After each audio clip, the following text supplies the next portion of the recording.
આમ પાઠવવામાં આવે છે. આજની આ વચનની સંગત આપણા દરેકના જીવનને માટે ફરી એકવાર આશીર્વાદનું કારણ બને એવી મારી પ્રાર્થના અને શુભેચ્છા છે. હવે આપણે પ્રાર્થના કરીએ અને પ્રભુના વચનમાં જઈએ. પ્રાર્થના કરીએ. સર્વસમર્થ અને સનાતન ઈશ્વર પિતા પ્રભુ પરમેશ્વર, અમે તમારા પવિત્ર અને મહાન નામને ધન્યવાદ આપીએ છીએ. આજની સંગતમાં પ્રભુ તમારું વચન પ્રભુની મધ્ય આવે એ વચનને તમે આશીર્વાદિત કરજો. પ્રાર્થના પ્રભુ ઈસુ ખ્રિસ્ત નામથી માંગીએ છીએ. આમેન. પ્રભુના પવિત્ર વચનોમાંથી જે વિશ્વાસી જીવનના અનુસંધાનમાં ઘણી બધી બાબતો આપણે છેલ્લા 3 દિવસથી જોઈ રહ્યા છે. વલાઓ, એવું કહેવામાં આવે છે કે શૈતાનનું બહુ જ મોટું હથિયાર ખ્રિસ્તી જીવનને બરબાદ કરવાને માટે છે, અને તો ભરમાવવાનું હથિયાર.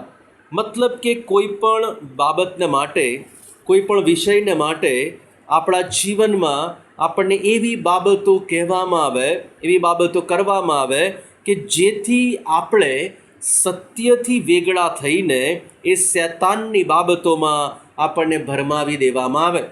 ઉત્પત્તિના પુસ્તકમાં જ્યારે આપણે જોઈએ છીએ ત્યારે આદમ અને હવાને શૈતાન દ્વારા એ ભરમાવવામાં આવે છે, એક સાપ દ્વારા, સર્પ દ્વારા એ ભરમાવવામાં આવે છે, અને પછીનું પરિણામ એ આપણે જાણીએ છીએ.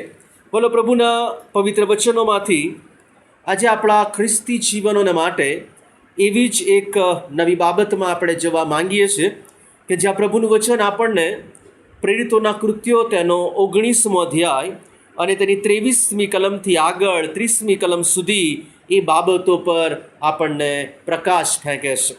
પ્રભુના વચનમાં જે બાબતો લખવામાં આવી છે એમાં બહુ સામાન્ય બાબત છે, અને એ તો એ બાબત છે કે પ્રભુના સેવક પાઉલ પ્રેરિત દ્વારા જ્યારે સેવાઓ કરવામાં આવી રહી છે, ઘણા બધાના જીવનો બદલવામાં આવી રહ્યા છે, ઘણા બધા નાશમાં જતા આત્માઓ એ પ્રભુની પાસે આવી રહ્યા છે, એ સમયોમાં શૈતાન અને એના લોકો અહીંયા હુમલા કરી રહ્યા છે.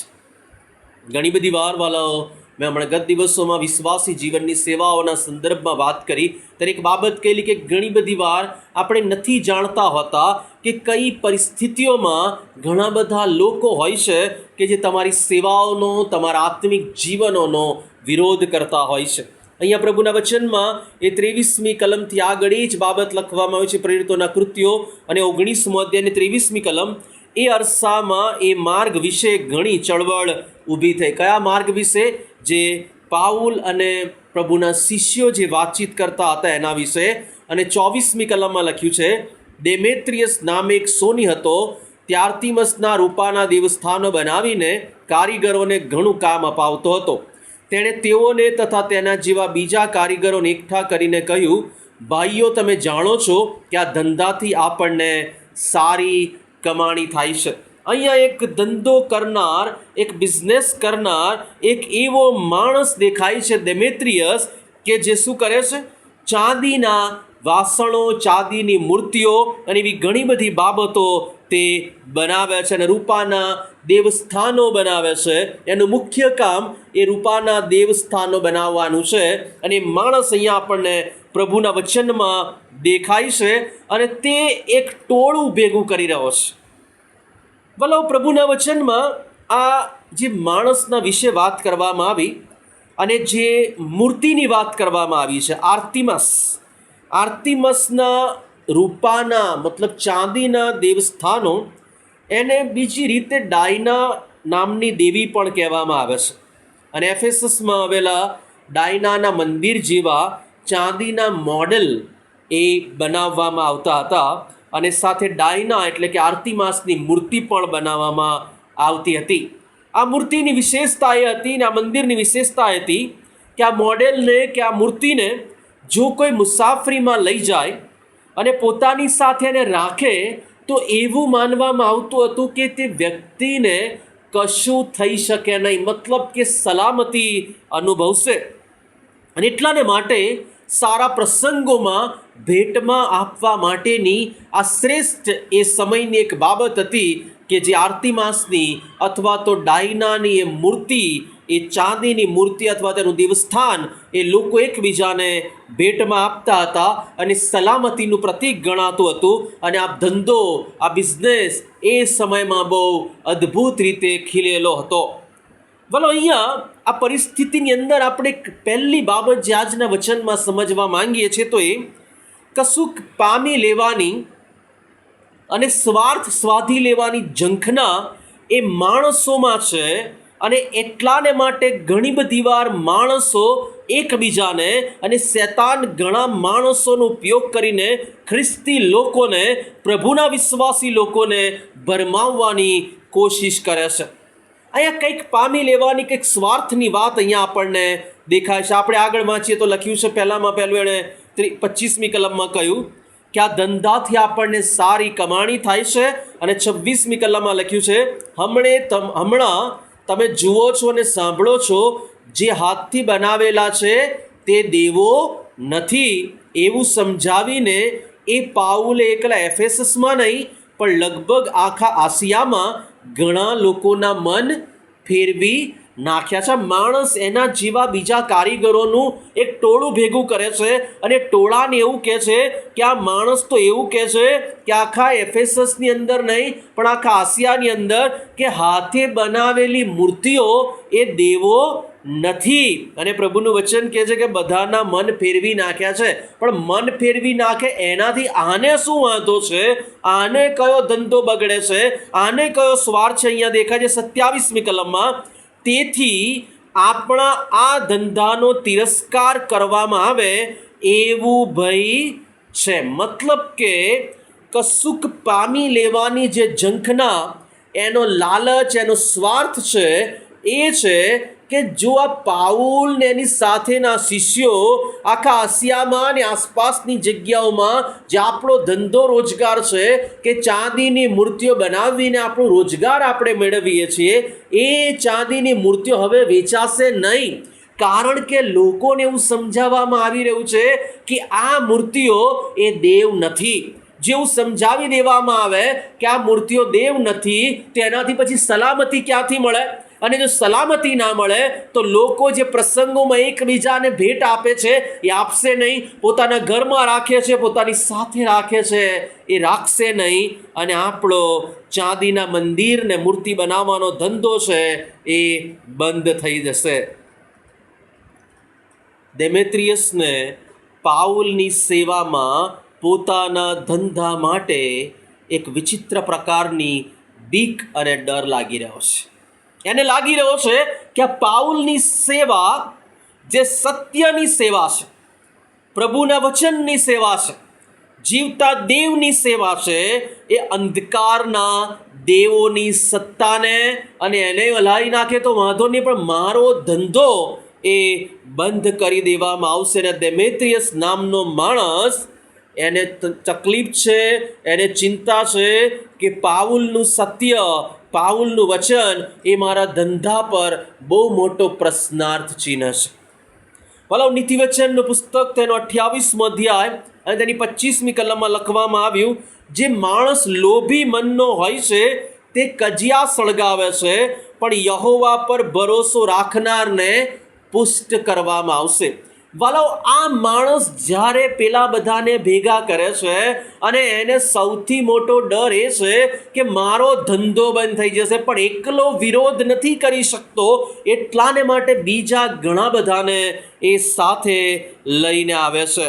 વાલાઓ, પ્રભુનું વચન કહે છે, આજે તમારી ને મારી આસપાસમાં ઘણા બધા આવા લોકો છે જે સત્યની વાતને દબાવવાને માટે બેઠા છે, કારણ કે સત્યથી એમનો ધંધો, એમનો રોજગાર, એમનો વ્યવસાય, એમની ખોટું કરવાની માનસિકતા, એ બધા પર બહુ જ મોટો ખતરો આવી રહ્યો છે. ભલો ચિંતા થઈ રહી છે. બીજી બહુ મહત્વની બાબત, એવું કહી રહ્યો છે કે આ ધંધો બંધ થઈ જશે. અને શું લખવામાં આવ્યું છે તમે વાંચો, અને તેનું મંદિર, 27મી કલમ આપણે ફરી એક વાંચીએ, તેથી આપણા આ ધંધાનો તિરસ્કાર કરવામાં આવે એવું ભય છે. એટલું જ નહીં, પણ આર્તિમસ મહાદેવી, જેને આખો આસિયા તથા જગત પૂજે છે, તેનું મંદિર તુચ્છ ગણાવાનો અને તેનું મહાત્મ્ય નાશ પામવાનો સંભવ છે. વાલાઓજી, બીજી બહુ મહત્વની બાબત જે પ્રભુના વચનમાં જોઈએ છે, પહેલું એ બાબતની રજૂઆત કરે છે, મારા ધંધાને આ સેવાથી ડર પેદા થાય છે, તકલીફ પેદા થાય છે. બીજી બાબત તે કહી રહ્યો છે કે જો પાઉલ અને આ લોકો જો આવું કરશે તો આ દેવી જે છે આર્તિમસ, એનું મહાત્મ્ય એ ખતમ થઈ જશે. વાલો, ઘણી બધી વાર આપણે જોયું છે કે ઘણા બધા લોકો એ પોતાનો સ્વાર્થ સાધવાને માટે, પોતાનો એજન્ડા પૂરો કરવાને માટે ઘણી બધી વાર ધર્મનો સહારો લે છે. અને અહીંયા પણ એવું દેખાય છે. ઘણી બધી વાર તમે એવા ઘણા બધા લોકોને જોયા હશે કે જે સહેજ પણ આત્મિક ન હોય, પ્રભુને ઓળખતા ન હોય, પણ વાત કરવાની આવે તો હાલેલુયા ને પ્રેઝ ધ લોર્ડ ને ઘણી બધી વિચિત્ર પ્રકારની એક્ટિંગ કરીને પણ સાબિત કરવાનો પ્રયત્ન કરે કે અમે આત્મિક છીએ, અમે યોગ્ય છીએ.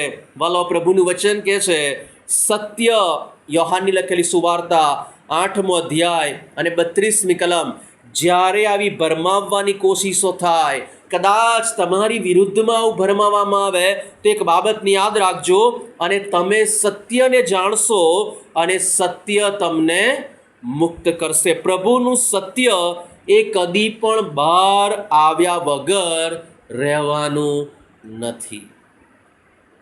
આ દેમેત્રિયસને લાગે છે કે પાઉલ ને એની સાથેના લોકો પ્રભુ ઈસુ ખ્રિસ્તની વાત કહીને લોકોના મન ફેરવી નાખ્યા છે અને એના લીધે લોસમાં છે. કદાચ જો એણે થોડોક પ્રયત્ન કરીને એ પાઉલની વાતને સમજવાનો પ્રયત્ન કર્યો હોત તો કદાચ આ જે દેમેત્રિયસનો આત્મા એ બચી ગયેલો હોત. વાલો, તમારી આગળ ભાણું પીરસવામાં આવે, કશીક વસ્તુ મૂકવામાં આવે તો તમે ચોક્કસ જુઓ છો આ કેટલું તાજું છે, આ કેટલું મારા શરીરને માટે યોગ્ય છે, આ ખરાબ છે કે નહીં, આ બગડી ગયેલું છે કે નહીં, આની અંદર ફૂગ લાગેલી છે કે નહીં, આ ઉતરી ગયેલું છે કે નહીં, ઘણું બધું જોઈએ છીએ. પણ કાનમાં જે નાખવામાં આવે છે એના પર વિચાર કરતા નથી. બહુ જ મોટો પ્રશ્ન આપણી જાતને પૂછીએ કે આપણી પાસે કેટલા બધા પ્રકારની માહિતી આવે છે અને એ માહિતી તમારા સુધી કેમ પહોંચાડવામાં આવે છે એ તમે ને હું ઘણી બધી વખત એના પર વિચાર કરતા નથી કે આ પર્ટિક્યુલર માણસ આ માહિતી મારા સુધી કેમ લઈ આવ્યો છે. આ માણસની પાસે માહિતી લાવવાનું કારણ છે, પહેલો એનો ધંધાનો ખતરો છે અને ધંધો બંધ ન થઈ જાય એના માટે એ ધર્મની આડ લઈને, ધર્મની આડમાં છુપાઈને પોતાનો એજન્ડો એ પૂરો કરવા માંગે છે. ભલો, પ્રભુનું વચન કહે છે, યોહાનની લખેલી સુવાર્તા 4 અધ્યાય 24મી કલમ, ઈશ્વર આત્મા છે અને જેઓ તેમને ભજે છે તેઓએ આત્માથી તથા સત્યતાથી તેનું ભજન કરવું જોઈએ. સેવાના ક્ષેત્રો હોય, અંગત જીવન હોય, કૌટુંબિક જીવન હોય, હંમેશા સત્યની સાથે ચાલવું એ બહુ જરૂરી છે. બોલો, બહુ છેલ્લી બાબત આજના દિવસની આપણે જે જોવા અને નિહાળવા માંગીએ છીએ, પ્રભુનું વચન કહે છે કે શૈતાન, એની સત્તાઓ અને એના લોકો બહુ ચતુર છે, બહુ હોશિયાર છે અને બહુ જ હોશિયારીથી એ માણસને પાપમાં પાડી નાખવાના પ્રયત્નો કરે છે. જેમ હવાને કહેવામાં આવ્યું કે તમે આ ફળ ખાશો તો આવું આવું થશે. પ્રભુએ કહેલું કે બધું જ ખાવાનું, આને છોડીને એ જ ખાવા પર એમણે ત્યાં શૈતાન દ્વારા, સર્પ દ્વારા એ ફોકસ કરવામાં આવ્યું. પ્રભુનું વચન કહે છે પાપ અને શૈતાન બહુ ચતુર છે. દેમેત્રિયસને જ્યારે લાગ્યું કે એનો ધંધો ને રોજગાર ખતરામાં છે, એને આખી વાતને બીજી રીતે ફેરવી નાખીને શું કહ્યું છે, ધંધાનો તિરસ્કાર થાય તો છે, પરંતુ દેવનો, અમારી દેવીનો એ તિરસ્કાર થશે અને એનું મહાત્મ્ય એ ખતમ થઈ જશે. વાલો, ઘણી બધી વખત ખ્રિસ્તી વ્યક્તિઓ તરીકે આપણે પણ વિચારીએ છીએ આપણા દેવનું મહત્ત્વ આપણે આપણી સેવાઓ કરીને વધારી શકીએ. શું વધારી શકીએ? પ્રશ્ન પૂછીએ આપણી જાતને. આપણા જીવન દ્વારા દેવને મહિમા આપવો એ બહુ સારી બાબત છે અને આપવો જ જોઈએ, આપીએ જ છીએ. પરંતુ ઘણી બધી વખત એવું થાય છે કે આપણે ધર્મના રક્ષક બની જઈને અને ખોટી બાબતોને પ્રાધાન્ય આપવાનો પ્રયત્ન કરીએ છીએ. ધર્મની વાતો કરીને સેવાઓને માટે ઠોકરરૂપ સાબિત થઈએ છીએ. ધર્મની વાતો કરીને, નકારાત્મક રીતેની રજૂઆત કરીને આ ફલાણું ખતરામાં છે, ઢીકણું ખતરામાં છે, એવી રજૂઆતો કરીને શું કરીએ છીએ આપણે? આપણો અંગત એજન્ડા, કોઈકને ખતમ કરી નાખવાનો એજન્ડા, કોઈકની સેવાઓને માટે ઠોકરરૂપ થવાનો એજન્ડા, કોઈક પ્રભુના લોકોના ટોળાને મારી નાખવાનો એજન્ડા આપણે કરીએ છીએ. પ્રભુના વચનમાં એ બાબત અહીંયા લખવામાં આવી છે કે આ માણસ એ ધર્મની વાત કરતા કરતા અંદર એક વિચિત્ર એજન્ડામાં છે. ઘણી બધી વાર વિચારવાની જરૂર છે. ખરેખર કોઈ માહિતી આવે, થોભો, પ્રાર્થના કરો, પ્રભુને કહો કે પ્રભુ આમાં તું માર્ગદર્શન આપ, વિચાર કરો. કારણ કે શૈતાને હંમેશા આપણા કાન ભંભેરવાની કોશિશ કરશે, આપણને પ્રભુના માર્ગમાંથી લઈ જવાની કોશિશ કરશે. અને અહીંયા પણ એ ટોળાને, એ લોકોને એક અલગ દિશામાં વાળવાનો બહુ ભયંકર પ્રયત્ન થઈ રહ્યો છે. પ્રભુના વચનમાં લખવામાં આવ્યું 29મી કલમની અંદર, 28મી કલમ આપણે વાંચીએ, એ સાંભળીને તેઓ ક્રોધાયમાન થયા અને પોકાર કરીને કહેવા લાગ્યા કે એફેસીઓની ને આર્તિમસની જે 29મી કલમ આખા શહેરમાં એક ગડબડાટ થઈ રહ્યો. ત્યારે જેઓ મકદોનિયાના ગાયસ તથા અરિસ્થાખર્સ અને જેઓ પાઉલની મુસાફરીમાં સાથી હતા, તેઓ બધા પકડીને બધા ભેળા થઈને અખાડામાં દોડી ગયા. જ્યારે પાઉલે અંદર જવાની કોશિશ કરી, 30મી કલમ કહે છે, શિષ્યો એને જવા દીધો ને. એ વિચિત્ર પ્રકારના લોકો ભેગા થયા છે. ડેમેત્રિયસ, એની સાથેના કારીગરો ને ત્યાં શહેરના લોકો અને શિષ્યોમાંના ઘણા બધા ખ્રિસ્તને ઓળખનાર લોકો બધા ભેગા થયા છે. અને પછી લખવામાં આવ્યું કે 32મી કલમ, તે વખતે કેટલાય કંઈક બૂમ પાડતા હતા અને કેટલાય કંઈક બૂમ પાડતા. બૂમોય સરખી નથી. જે ભેગા થયા છે એમની બૂમો પણ સરખી નથી, કેમ કે સભામાં ગડબડ થઈ હતી. અને પોતે, તમે વાંચો ત્યાં લખવામાં છે 32મી કલમનો બીજો ભાગ, અને પોતે શા કારણથી એકઠા થયા છે એ તેઓમાંના ઘણા ખરા જાણતા પણ નહોતા. પેલું ગુજરાતીમાં કહે છે ને, હૈસોમાં સત્યને જાણ્યા વગર આપણે કૂદી પડીએ છીએ, એવી વાત અહીંયા જોવા મળે છે. વાલાઓ, ઘણી બધી માહિતીઓ તમારી પાસે આવે, એને ફોરવર્ડ કરતા પહેલા તમે વિચાર કરો કે સત્ય છે કે નહીં, એને ચકાસવાનો પ્રયત્ન કરો. પ્રભુનું વચન કે જે શૈતાનનું કામ છે કે પ્રભુના રાજ્યની જે મંડળી છે એ મંડળીની વિરુદ્ધમાં એ કામ કરે છે. અને મંડળીની વિરુદ્ધમાં કામ કરે છે એટલાને માટે એ શૈતાન વારંવાર એ મંડળીના લોકોને, પ્રભુના લોકોને, પ્રભુના કુટુંબોની આંતરિક વાતોમાં ભરમાવે છે, મંડળીની આંતરિક વાતોમાં ભરમાવે છે, ખ્રિસ્તી લોકોની આંતરિક વાતોમાં ભરમાવે છે, અને જે સત્ય ના હોય એવી વાતો ઊભી કરે છે. વાલો, પ્રભુનું વચન કહે છે, અહીંયા લખવામાં આવ્યું, કેટલાક કંઈક બૂમ પાડે છે, 32મી કલમ કહે છે, બીજા કેટલાક બીજી બૂમ પાડે છે, ત્યાં ગડબડ થઈ છે, અને પોતાને શે કારણથી ભેગા થયા છે એ તો ઘણા ખરા જાણતા જ નથી. કેટલી કરુણ પરિસ્થિતિ આજની મંડળીઓની પણ આવી છે, આજના જીવનોની પણ આવી છે, આજના લોકોની પણ આવી છે. અને શૈતાનનું બહુ જ મોટું હથિયાર છે, એ ભરમાવવાનું કામ કરે છે. વાલો, પ્રભુનું વચન કહે છે, આ પરિસ્થિતિઓની અંદર અહીંયા તમારે ને મારે જે કામ કરવાનું છે.